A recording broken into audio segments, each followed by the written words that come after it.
back to Lloyd and JD, the best fucking podcast in the world. I am Lloyd. I'm JD. What's up? Newfound energy. Oh, I'm just a ball of energy. You know, I don't know where I get it from.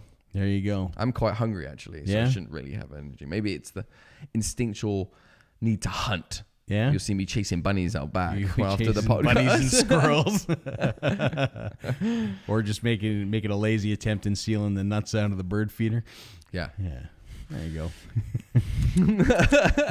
Gross. You think anyone's ever eaten those bird things? Have I ever eaten them? No. Do you think anyone has? They look pretty good. Oh, like, yeah. some of them I'm are like sure dipped in honey. It's like fucking nuts and shit. You're like, that's not bad. I'm sure people have done. Like end of world scenario? Yeah. Bird feeders. Yeah. I've been watching. I mean, the amount of stuff that stupid people do on the internet is unlimited. Like you can, if you want to watch people do stupid stuff on the internet, you could fill the rest of your days. I'm pretty sure. Well, you can. There's a group of guys. You can watch anything on the internet. I don't know. I think it comes from your feed actually, because that's where I see a lot of the Lad Bible stuff. But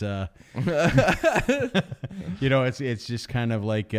Take it like a man. They'll say, take it like a man. And they have like a pool cue and they'll smash it over them. Or take it like a man and they'll hand them a hot bottle of hot sauce and they got to pour it in their eyes. And I'd be like, it's just like, wow. I'd be like, squirt it in his face. Yeah. I mean, I'm pretty sure somebody has eaten birdseed. That's just. I watched this guy on YouTube and he fucking eats like insanely hot shit. Yeah. This guy's like overweight, right? Yeah. Like, unhealthy. Like it's gonna kill him. It basically, dude, is what's I'm gonna waiting happen. for the episode where he fucking like croaks. That's the dude. whole... Some of them, I'm like, oh my god, he's gonna have a heart attack. Yeah, but there has to be somebody involved then at that point where they upload the footage for him, because if he's just like a solo project, right, and he dies, you'll never see that footage. I'll see it. There's a guy filming. I know it. Yeah, it's like a suicide though.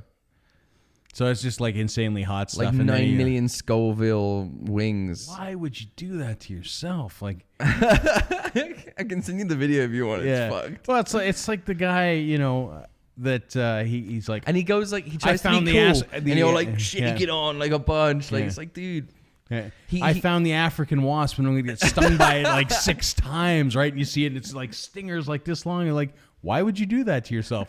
And then they hold him out and he won't sting, so they torment him. They push him in there, and they're like pushing him down, and the thing's like, fuck you, and then it stabs him like 12 times, and then the next 5 minutes of the video, 10 minutes is the guy rolling on the ground. He's like, oh my god, the pain is so much, like I can feel it, it's burning up in my neck. It's like, well, you fucking asked for it, dude. Like, what were you thinking? Like, yeah, it's shouldn't good have pissed shit. it off, you know? It's funny as fuck to watch though.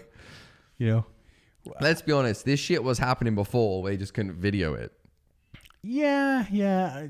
Like, to a degree. I think that's literally... Right. Like, if you were... There is those idiots, they lived before, they live now. They're just able to film those fucking idiots. Right, though. right. Like, I mean, those are those stupid bets, you know? It's like, you go in, you know, when you used to go into places because they'd smoke everywhere and they'd have those, like, little tinny ashtrays, like the little copper ones that you could bend up. Yeah, and you'd just be like, I bet you wouldn't drink the contents of that for $5. And everybody's like, no, because there's a piece of gum and a bunch of cigarettes and somebody spit in there and all sorts of stuff. And, you know, and of course, there's like one guy at the table, like, how much? Like, $5. Like, done. And he's like pouring a beer in there. Look. It's like, why? You know? Or it's like, hey, maybe he idolizes money to the point to where he knows that it won't kill him, and that $5 is $5. Yeah. It's well worth the price of admission on the other end of it, but like my boss the other day, he pointed at this like yellow cigarette. It was like it had been in the fucking rain for years. This we found this while we were doing. He's like, you smoked out $100, and I was like, give me a fucking lighter. Yeah, and it's like $50. I was like, fuck you, man. Just as soon as you see the willingness in me, he took the bet down. Yeah, but you can't do me, that. See, there's rules, man. There's rules to that stuff. The moment that you commit to that kind of money, right? But I'm not gonna smoke it knowing he ain't gonna give me the money. That's just poor practice. But anyway, like in my mind, $100, that's not gonna hurt me that bad. I've smoked worse, trust me. Let's do this. Yeah.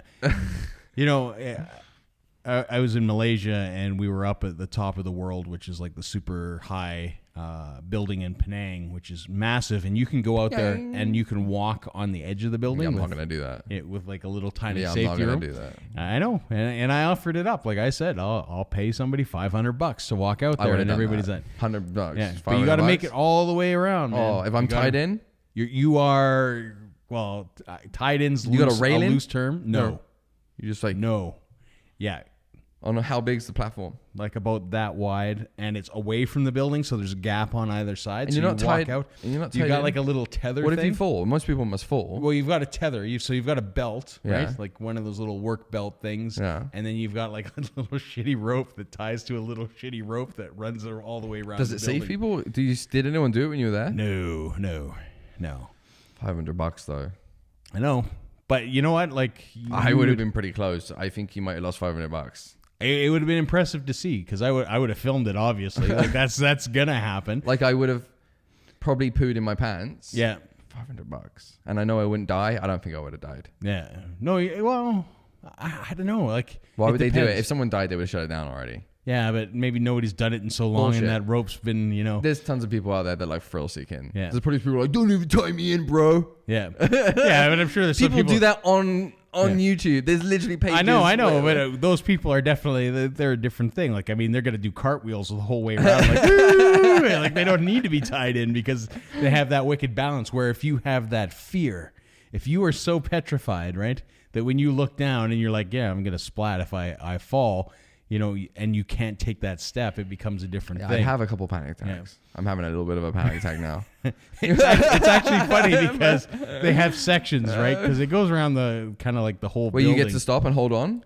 No, you get to like a corner and be like, oh, God. They have rescue doors, basically what they call them, where if you walk, there'll be like a little door, like a quarter of the way there where they can come out and like yoink and pull you back in because you've basically frozen to the spot and they can't just leave you out there for a few days.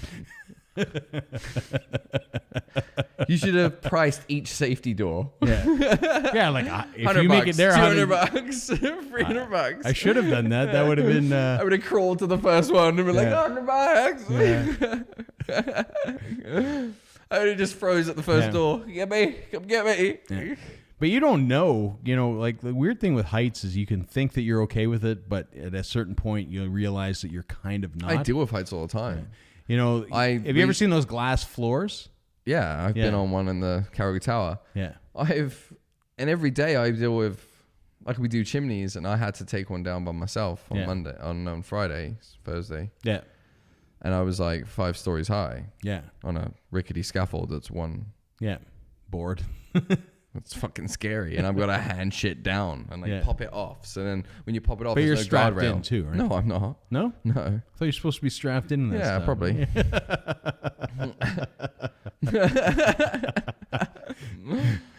We don't have straps. What are those?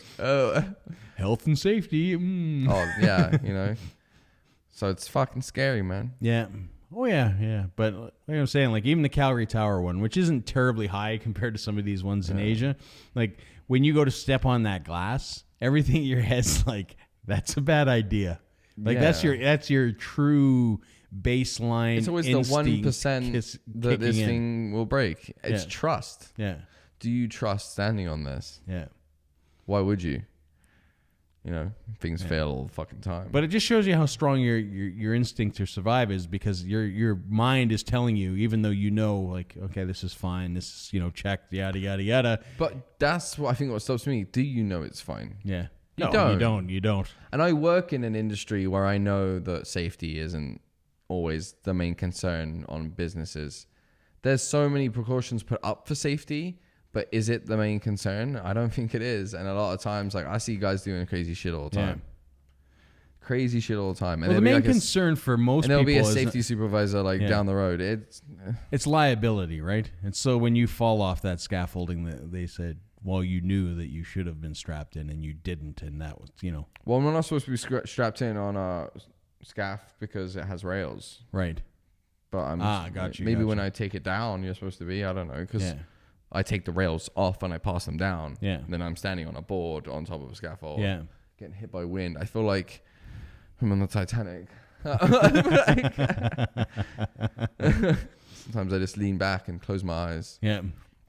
But I don't have the best balance anyway. Like, I think it's because I smoke weed at work. I think it's partially due to fear too, right? Maybe. So like sometimes I'll be up there and I'll just like stumble backwards. Like it's fucking weird.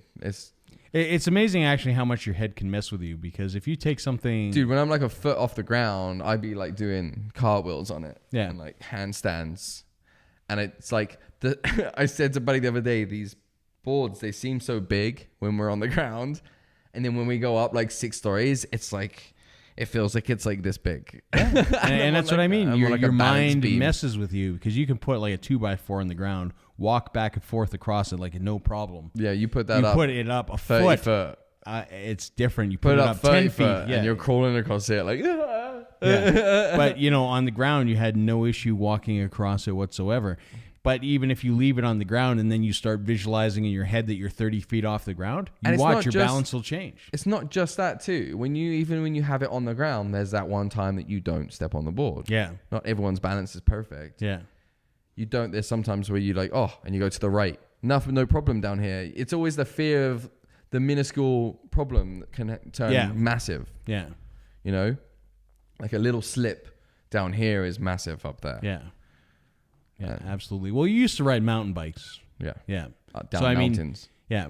But did you ever do like the North Shore skinnies? Yeah, all the time. Yeah. I've seen people smash their face. Yeah. And I mean, you're riding a bicycle. I'm really good at them. So I've never on a fallen off 2x4, right? You're 10, 15 that feet never over the scared ground. Me. Yeah. I don't know. It's something about being on that bike and the speed. I don't know. I'm good at the skinnies. It's the momentum, right? Yeah. I never had an issue with them, and I kind of knew where to look on my tire to know I was dead straight. Yeah. I think guys don't really know where to look. Like I used to be able to stop on them and like balance and then go again. Like I was great. Yeah. Yeah. And that's what I mean. It's a skill, and there's definitely a mindset to it. And, when you're doing North Shore stuff, like we used to go across rivers, like across logs that had fallen across. Yeah. Somebody just taking a chainsaw and like, so it had like a little tire width kind of tread thing. So when it got wet, that you didn't fall off. But, same thing. I've seen, tons of people, they'll be like, and then it's all of a sudden, oh shit. And then the bike goes one way, they go the other. Like, okay, we're going to have to go get Steve now. Call the helicopter. But yeah, no, I've seen people face drive off of the skinnies. Yeah, yeah. Just front wheel down. Well, that doesn't take much, just a little bit of deviation, and it's pretty funny. and again, that's the same thing. You can put a 2x4 on the ground, and somebody can ride across it, no problem. You start putting it up in the air, and the consequences change, right? Mind you, if you're a decent cyclist and you do go off and you know how to control your bike, at least you're not falling. It's even the same for rock climbing. Like when you have a person belaying you and you're rock climbing, you do riskier things. Yeah. Like, I'm going to jump to that stone. You might get it, you might not. Yeah. But, you're safe. When you climb in... Where you're free climbing and no ropes, you're not doing the same stuff. I've seen people do crazy shit free climbing, and it's unnatural. But they're look at that one guy. He climbs really mountains, free climbs them. Yeah. But he what you don't see is those guys a lot of times will climb that mountain time and time and time and time again. Don't give a fuck. They know the route. They know exactly every rock. They know that place like the back of their hand, and that's why they can do it. Anything can happen. Well, absolutely. And that's why guys that free climb, like, if you look at the top free climbers, like, they die all the time. Like, I watched a video. I've been watching near deaths on GoPro on YouTube. And this one guy was climbing ice, and they were climbing a waterfall. And it just broke? The whole thing slid from underneath him. But they were free climbing, and he stops, and the guy and the girl are at the top, and they're like, do you want us to throw you a rope? I don't think they even knew this guy. I think he was just in the same area climbing, and they're like, do you want us to throw you a rope? And he's like, yes, please. And he's there, and he's like, you can see his legs are starting to shake, and he's like, and they get the rope down to him. She takes forever getting the rope too. The whole time you're watching it, like, just give him the fucking rope. She's like, she keeps going, 1 second. 1 second here. And then you hear the guy like, do you have anything on for him to clip onto? She's like, oh shit. Here, 1 second. It's like, oh, for fuck's sake. Will you just give him the fucking rope? They literally throw him the rope, and he like tries to hook it on, and then he doesn't get it. And he like puts his hand back, and he like tries again, and he gets it. And as he gets it, he moves, and she's like, hold on a second. And the guy's like, do you have him on belay? And then she's like, oh, no, hold on a second. And it's like, oh my fucking God. And the guy moves, and as he moves, the ice fucking just drops, and he fucking goes, and she's like, I got you, and it's like, oh my god, like honestly, I wanted to smack the bitch. Like, I was getting really pissed off. Like, will you just sort your shit out? Like, how? Like, you're trained. Well, I guess ultimately he didn't die. No, so they did save him. But to the very end, she had you going. Like, this guy literally fell like, you know, a foot, 2 foot before she was like, oh, I got you. I was just like, oh man. Imagine if like not those people weren't there, or dead. You know, he would die. Or if, you know, she had taken way more time, like, oh, I got to take this text. Yeah. 1 second. Yeah, hello. When you feel really shitty, it's like, oh, just 1 second. Like, got to check my Facebook. And look, it's like, oh. No, 1 second. Smile. No, I guess we should reel that rope back in now. No, smile. Taking the selfie. Saved a man today. But yeah, it was pretty brutal. Insta-good. Scariest thing I've ever seen. Me and Jamie watched a few of them, and Jamie had to leave. She's like, I can't watch these anymore. Yeah. There was a guy that got lost out at sea with his GoPro. It was like a shark below him and shit. It was horrible. Oh, really? Yeah, it was horrible. Yeah. Obviously not eaten. No. Little bite. No. He was stabbing at it. Oh, really? It was big. Big nurse shark. Scary. Yeah, a nurse shark's not going to eat you anyways. Well, they're big. Yeah. It looked like a nurse shark. Yeah, it'd freak you out. I mean, I wouldn't want to see any shark, even though, you know. No. Most of them don't eat you. Most of them. Nurse sharks have been known. So yeah. It's actually crazy because I think there's a video out there. Will Smith went and swam intentionally with the sharks, you know, and we saw him with reef sharks in Florida. Yeah. That was even scary. Reef sharks are known to nip, though. Yeah. Especially like the black tip or whatever. I don't know. I've never. There was like never been in that situation. There was a leopard shark. Oh, that's cool. Is that what they call leopard shark? Yeah. Yeah. The guy was just like, don't like splash your fins around on that because they will get all freaked out. Wires them out. Right. And his little fish was like nipping at me. Yeah. Feet the whole way. And it was like freaking me out. Yeah. Like trying to kick him off, and then you know that fish is just fucking with you. Right? Like he's just the whole time was like, right, tourists coming to take a look at the shark. Gonna make him freak out, get him bit. It's gonna be fucking awesome. The whole time, like, come on, guy, come on, guy, kick me. Just get bit by one shark, just a little bit, get a little bit. Kick me, yeah. Kick me, and my friend's gonna come kick your ass. So you've been seeing that shit that NASA's saying that there's an asteroid. There's a possibility there's a big asteroid coming. No. You didn't see that? No. I did. Is Bruce Willis available? I hope so. I love that movie. So sad at the end. Yeah. But I have been watching, I don't know if you've watched these, and they're fucking funny. And I got this tweet. Well, I didn't get this tweet. I saw this tweet. And it was, someone was like, the best thing that happened to 2018 or something was this girl that does baked goods and then does makeup tutorials. Yeah. I was like, that sounds fucking awesome. So I searched it up. It's amazing. Yeah. It's one of the best things I've ever seen in my life. Really? It's fucking hilarious. Yeah. She gets fucking ripped. Oh yeah. Like she eats baked goods, like legit, like 200 milligram, like, and then like baked goods. And then she waits 2 hours. Yeah. And then she does the funniest makeup tutorials. They are just crap. Like she gets better. Yeah. But fuck me, it's funny, man. She's funny as fuck. She has like 4 million views. Like she blew up, but it's fucking worth the watch. Yeah. Pretty funny. Like I can't watch an episode without like laugh crying. It's that funny. She does some of them with her husband, and 2 of them are just hilarious. Yeah. So definitely a good watch. I'm sure they really enjoy making those videos too. You know, well, I don't know. Like brownies can be a lot. Like edibles can be a lot. Like it's already been proven that they can be stronger than a lot of psychedelics. Oh, really? It can get really strong. Yeah. You got to be careful with edibles. Well, it takes a while to hit your system too, doesn't it? Like you don't know 2 how hours. much Usually 2 hours. She puts like a time limit of from when she ate it to when she comes back on camera. When she comes back, she's lit. Yeah. And then usually it's like hour and a half, 2 hours. So it takes a while to kick in, but when it does kick in and you've eaten quite a bit, and you can overdo it without knowing it because of the time length of kicking in, it all depends how much you eat back here to how high you're going to get over here. Yeah. And it can keep growing. So you could have 8 brownies and get to here and be like, oh my God, what have I done? Right. And then, like, you know... And there's probably no averting that... Well, you can do things like orange juice will help bring you down. Sugary things like milk and cookies that don't have THC in them.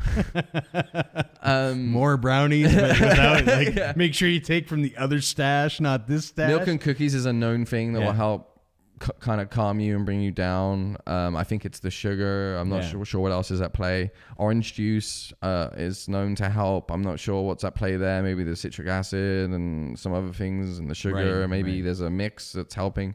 I know there's certain fruits that... Fair enough. I know there's certain fruits that you shouldn't eat on any drug, like pineapple and like grapefruit and shit. Apparently you should really stay the fuck away from them, like no matter what. Weird. Yeah, you can be on like ayahuasca or like DMT and like eat pineapple. It can fucking like kill you or some shit. Like it can like set you right off. There you go. Don't eat. And I did read a thing that they were looking at putting DMT in a vape pen. So like you can get like disposable weed vape pens. I've used them a bunch. They're great. Like they're so discreet, like, and you can just get ripped on them. Mine just ran out, but you can get DMT ones now apparently, which sounds epic. You're just getting fucking absolutely destroyed. There's that show on MTV now where that guy administers ayahuasca tea. He's the first guy that got his like religious permit to like administer ayahuasca as a way of rehabilitation of drugs and abuse and all these other things. And he takes clients from all over the world and he administers ayahuasca as a shaman in a safe environment and he heals them.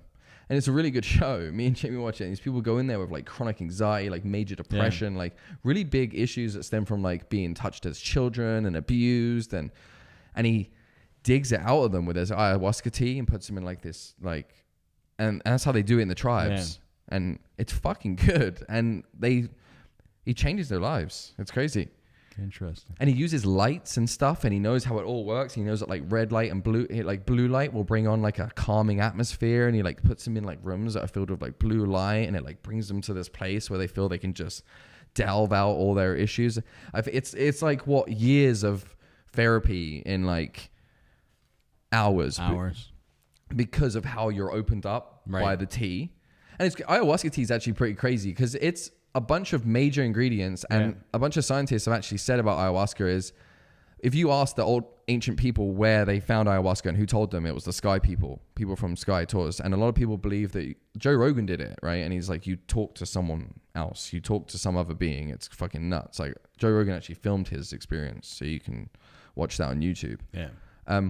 And a lot of people have the same thing, and they said it was a way of communication to the gods. And these ingredients are so far apart and like so hard to like the process isn't easy. It would have been like a 1 in a million chance that a guy actually like accidentally made this fucking tea. So it has a really cool history, and I actually have a book that really delves into the history of DMT, and it's quite suspicious. It's a way to talk to the gods, apparently. There you go. But that's all we have time for this week. I know. Next week I'll bring the vape pen. There you go. Or me and you will talk to the gods. Okay. I am Lloyd. I'm JD. Peace. See ya.